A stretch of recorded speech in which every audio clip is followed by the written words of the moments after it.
lawyer, Yahweh Bashimi Hawashai. Salakia for the technical difficulties. All right. I'm just gonna go right back into it. Let me make sure I'm back up. Lawyer, Yahweh Bashimi Hawashai. Salakia for the technical difficulties. All right. We're gonna go right back into it because I was going into the commentary of the Thomas Nelson Bible, study Bible. Okay. It says what? Right? I'm gonna jump right back into it. The water. Yahweh Bashim Yahshua Barakathum. All right. It says they speak of a relationship whereby each party treats the others as a full family member with loyalty, dignity, and devotion. And that's what the house of David is all about. Okay? Especially when you get around the Akim, the Akwaf. You know what? I'll speak on, excuse me. Hey, Shalom, Zaquan. Hey, Shalom, Zaquan Manasseh. Hey, Shalom, my brother. Hey, Yahweh Bashim Yahshua Barakatah to you. You know, Yahweh Bashim Yahshua Barakathum to all you Akim, Akwaf, elders, apostles, whoever may tune in. Yahweh Bashim Yahshua Barakathum. It says what? Going back into it. They speak of a relationship whereby each party treats the other as a full family member. And that's what happens when you get around the Akim, man. You know, we breaking bread. That's what we doing. Because what? That is that's going back to our culture, man. That's what we did. Okay? That's what the house of David is reestablishing, man. That the bond between Jonathan and David was enormous, man. Okay? That is a relationship that startles the world. All right? They talk about the relationship between Jonathan and David. The scriptures tell you, it says it surpassed the love of a woman. Why? Because they had heart-to-heart conversations, man. You know, they open. The scriptures tell you secrets. When you dabble into secrets, you get into a friendship. You know, you breaking bread with one another. You know, that's true friendship. Okay, which this world can't see. Okay, hey, that goes into the curses. It says what? His eyes shall be evil toward his. He said, the tender and delicate brother amongst you, his eyes shall be evil amongst his brother, man. All right? The house of David is re-erecting the true love between brotherhood. Okay? That surpasses the love of a woman. Okay? Goes into what? That charity, man. The scriptures tell you charity cover a multitude of sins. Okay? So this action, this intimacy, this manly intimacy that they had, okay, is a supreme act of righteousness. The scriptures tell you, how shall you keep the whole law? By what? By loving one another, loving your neighbor as you love yourself. So this is a significant time in our history, man. Extreme significant time in our history. Okay? To sacrifice your own glory, sacrifice your own kingdom for the love of the brotherhood, for the love of the kingdom. Okay? It says what? It says they speak of a relationship whereby each party treats the other as a full family member with loyalty. That's what, yeah, you come in the house, brothers break bread. You know, you get service at a brother's house, man. You know? Brothers make a whole meal for you, you know? Hey, and you know what? I'll tell you straight. I learned straight, you know, through the spirit from the apostles of Great Millstone, man. You around them, man, you going to get served, man. Point blank, period, man. You know? I'll tell you straight, man. You niggas pop shit. Hey, Apostle around, he won't let you leave his house unless he believes that you satisfied. The scriptures tell you, how shall you know my disciples? By what? By the love that they have for one another. And brothers can attest to that. And we follow in the same stead, which proves that we are of the house of David, man. Okay? It says what? They speak of a relationship whereby each party treats the other as a full family member with loyalty, dignity, and devotion. Jonathan continues with recognition of David's divinely established preeminence, right? Because when you do for a brother, in scripture say, he that lendeth unto his brother lendeth unto the Lord. Why? Because when you are serving a brother, you're doing right by a brother, it's like you doing right by Yahweh Bashim Yahshua. The scriptures tell you that, right? It says what? How can a man say he love his brother? No, how can a man say he love Yahweh Bashim Yahshua whom he can't see when he doesn't love his brother whom he can see? Okay, an example I like to bring out all the time, I'll just say this real quick. If Yahweh Shai was living 15 miles away, would you not, the scriptures say, wear out the steps of his door. You find a wise man, wear out the steps of his door, right? So it's the same thing. You know, you can't necessarily may be able to be there physically. You tune in on the videos, but you may be able to be there physically. That's charity, man. Yo, I could, not for nothing, and I say this too, I've been pondering on this, the concept of charity. Really, again, I did a video on it before, really ultimately has nothing to do with money. Okay, now you can show charity through financial ends. There's not saying that that can't be done, but the full capacity of it, it really is nothing tangible. Remember, the substance of things hoped for and the evidence of things not seen. That's our treasure. Okay, when you building men up in the spirit. Okay, brother may be down, just like, yeah, man, just like this certain circumstance right here, man.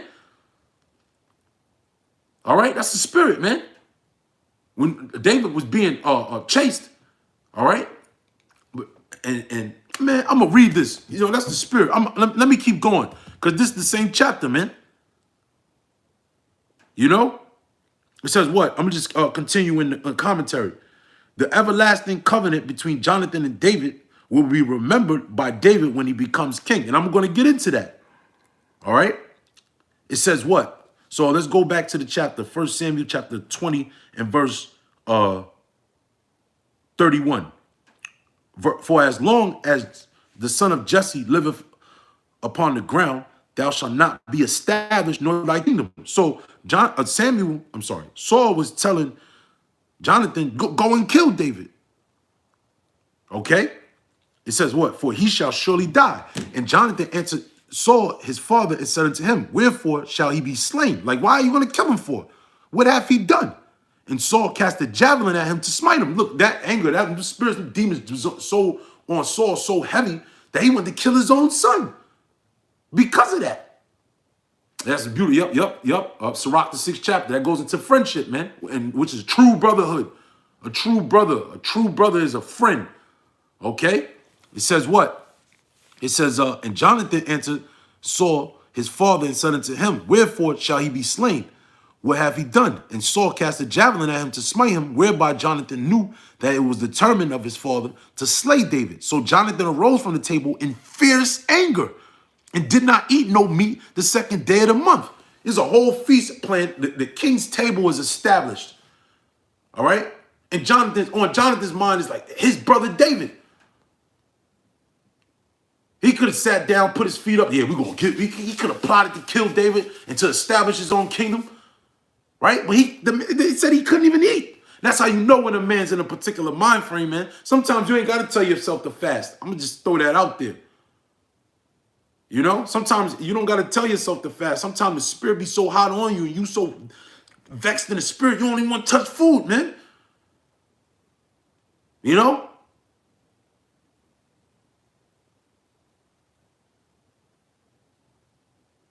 Hey, that's just making me think of John the Baptist, man. You know, his meat was locusts and honey. All right? Yahweh Shai said what about John? He said, those that put on soft raiment sit,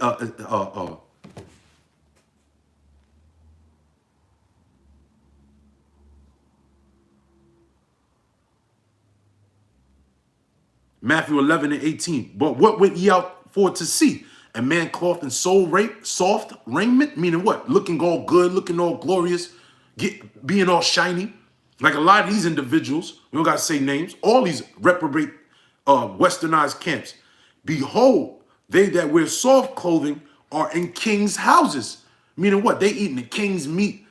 You know, they got the luxuries. You know, they got the fine dining, if you will, man. You know? But when John the Baptist came on the scene, he set up another, he established another way that was not of his own glory, like the old priest of old. Okay? I'm going to read this. Luke 7 and 25. But what went ye out for to see? A man clothed in soft raiment? Behold, they which are gorgeously apparelled and live delicately are in king's courts. You see? So David pushed all that away. And that's the same thing you have to do in this time frame now. All right, to choose the root of Jesse, to choose the house of David, to put all the goodly and comely things. You know, that's why prayer is important, man. So for the Most High to guide your steps, because the scriptures tell you that the spirit is willing, but the flesh is weak. Watch ye what as well as pray. Okay? So going back, it says what? 1 Samuel chapter 20 and verse 35. No, 34. I'm gonna read it again.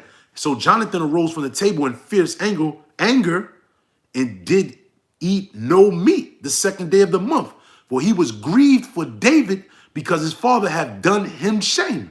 And it came to pass in the morning that Jonathan went out into the field at the time appointed with David, and a little lad with him. I mean, he had a little servant with him, a young boy, right?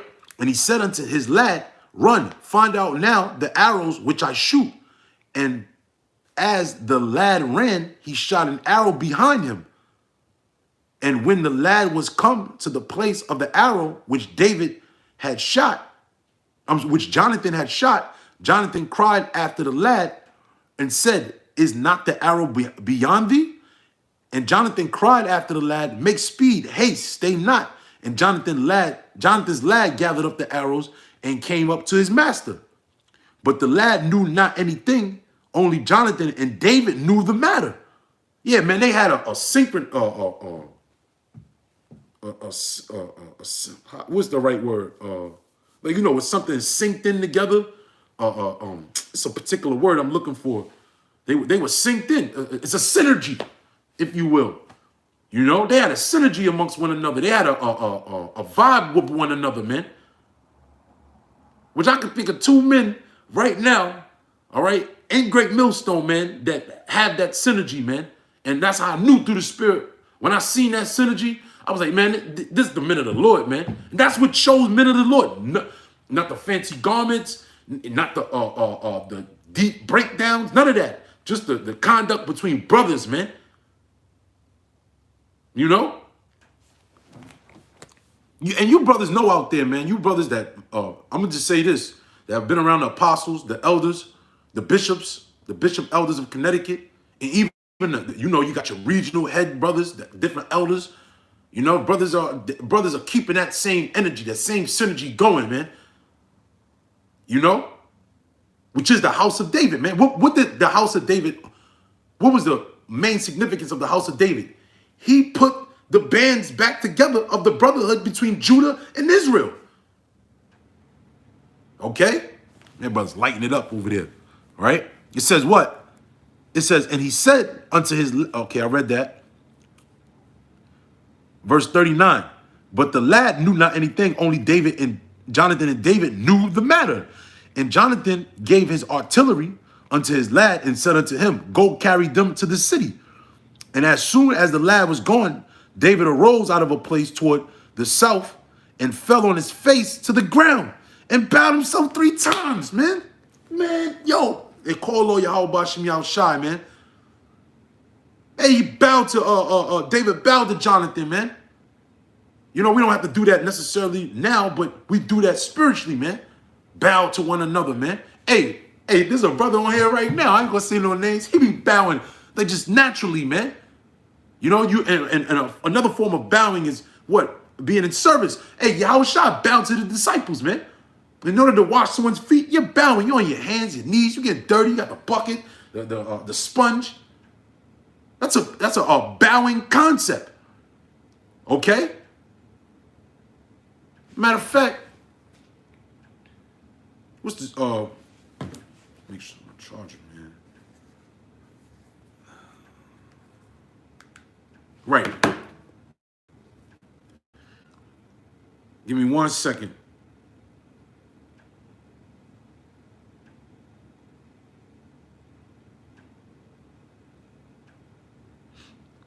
Exercise. This is Matthew chapter 20 and 25. But Yahushua called them, Salakia, my bad, verse 24.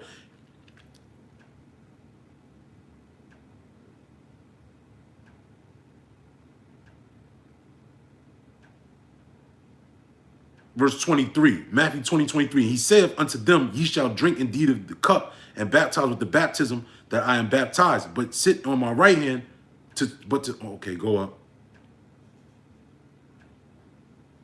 Because there was an argument between the disciples, okay? And they were saying which one was greater, right? Let's go to Luke 22. I think it gives a little more detail there. There it goes. Luke 22 and 23. And they began to inquire. This is the Last Supper, if you will. So-called, well, I can't say so-called communion, all right? Which it is a communion with one, all right? This is the Passover, the Passover of Yahweh Shai. And they began to inquire among themselves, the disciples, which of them it was should do this thing.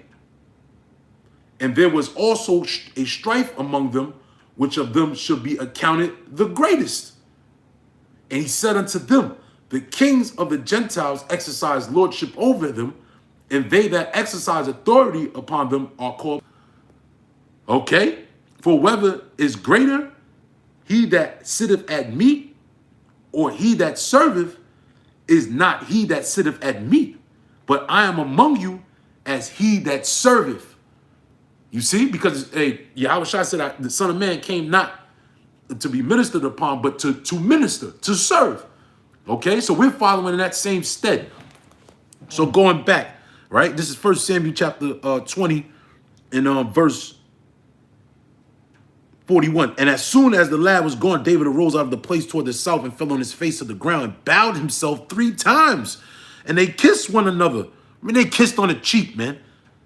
All right? Just like, that's a greeting. That's a ancient greeting.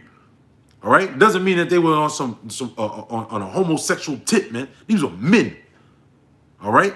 I'll give you another example, man. Abraham. All right? When Abraham made that oath. See, there was things in the scriptures and ancient customs that we would look at now is that we, quite frankly, that we wouldn't do. But it was a manly thing to do back then, which Abraham had his servant to make that oath to go find Isaac's wife, which was Rebekah. He put his hand under his thigh to make that oath. Okay? Abraham had his servant put his servant's hand under Abraham's thigh to make that oath. That's just that's a custom that they did back then. That doesn't make them a homosexual, because everything is too fucking sensationalized nowadays anyway. Everything has to be sexualized. You know? With this whole no homo era that we live in. Pause and all that, man. You know? Nonetheless, it says what? The Lord be between me and thee. No. Verse 42. And Jonathan said to David, go in peace, for as much as we have sworn, both of us, in the name of the Lord, saying, the Lord be between me and thee, and between my seed and thy seed forever. And he arose and departed, and Jonathan went into the city. You see? So Jonathan was there to comfort David in a time of need, man. All right? And that's the ultimate charity. That is the ultimate service unto Yahweh B'Shem Yahweh Shai, to serve the brotherhood, doing the videos. And also, too, look, we got to check on each other's mental health, man. Okay? The true supplement to mental health is the Holy Scriptures, is the body of Yahweh B'Shem Yahweh Shai. Okay? Now, what I'm going to do is, I'm going to go to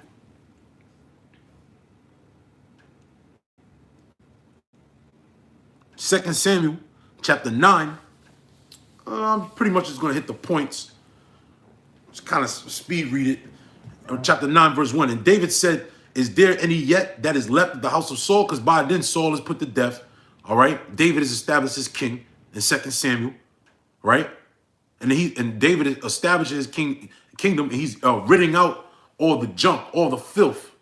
You know, he's how do you call it? He's filtering the kingdom, okay? And he's establishing and setting up seats of the kingdom of his house, right? And David said, is there any yet that is left of the house of Saul, that I may show him kindness for Jonathan's sake? Yeah, because one of them got killed. One of Saul's sons got put to death.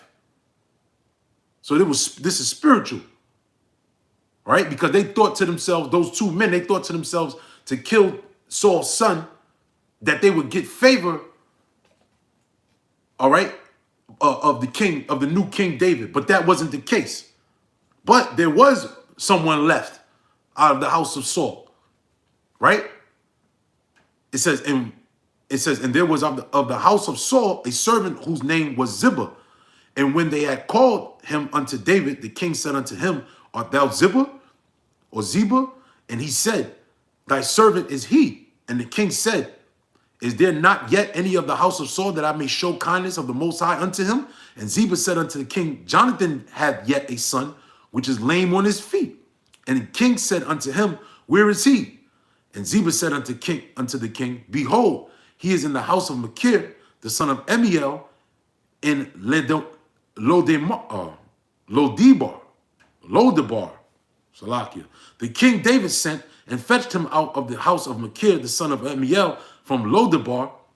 Now when Mephibosheth, the son of Jonathan, the son of Saul, was coming to David, he fell on his face and did reverence. And David said, Mephibosheth. And he answered, behold, thy servant. Hey, man, David was humble, man. David fell on his face. He's the king. He bowed to Mephibosheth because he saw it. He probably looked at Mephibosheth and saw Jonathan's face. They probably looked just alike. It's like, damn, he bowed to David, right? I mean, sorry, he bowed to Jonathan. He bowed to his son too, right? It says what? And David said unto him, fear not, for I will surely show thee kindness for Jonathan thy father's sake, and will restore thee all the land of Saul thy father, and thou shalt eat bread at my table continually. You see? So because of that sacrifice that Jonathan made and putting off his kingdom, okay, and showing favor to that root of Jesse, his name has a seat at the table with King David, man. You see? And that's what we're striving for, man. We're putting off all that we have. We're putting off our heir. We're putting off any glory that we have. We're putting off ourselves, all right? To do what? To inherit the kingdom of heaven, okay? A couple scriptures, and I'm gonna pass on, all right? I'm gonna go on to the next, all right? Scripture say from glory to glory, man. This is Wisdom of Solomon, chapter 6, verse 20. Therefore, the desire of wisdom bringeth to a kingdom. If your delight be in thrones and scepters, O ye kings of the people, honor wisdom, that ye may reign forevermore. And as for wisdom, what she is, and how she came up, I will tell you, and will not hide mysteries from you, but will seek her out from the beginning of her nativity, and bring the knowledge of her into light, and will not pass over the truth. Right. So when you pass off all those other things, and you set away whatever ventures you got, for the kingdom of heaven's sake, hey, then the Most High will multiply wisdom unto you. And how are we going to be saved? Through knowledge and wisdom. Knowledge and wisdom shall be the stability of thy tongue and strength of salvation. The scriptures tell you wisdom is better than scepters and thrones. Wisdom is better than weapons of war. The scriptures say, with all thy getting, get understanding. He said, wisdom is the principal thing. With all thy getting, get understanding. Okay? This is the book of Wisdom of Solomon, next chapter over, chapter 7 and verse 6.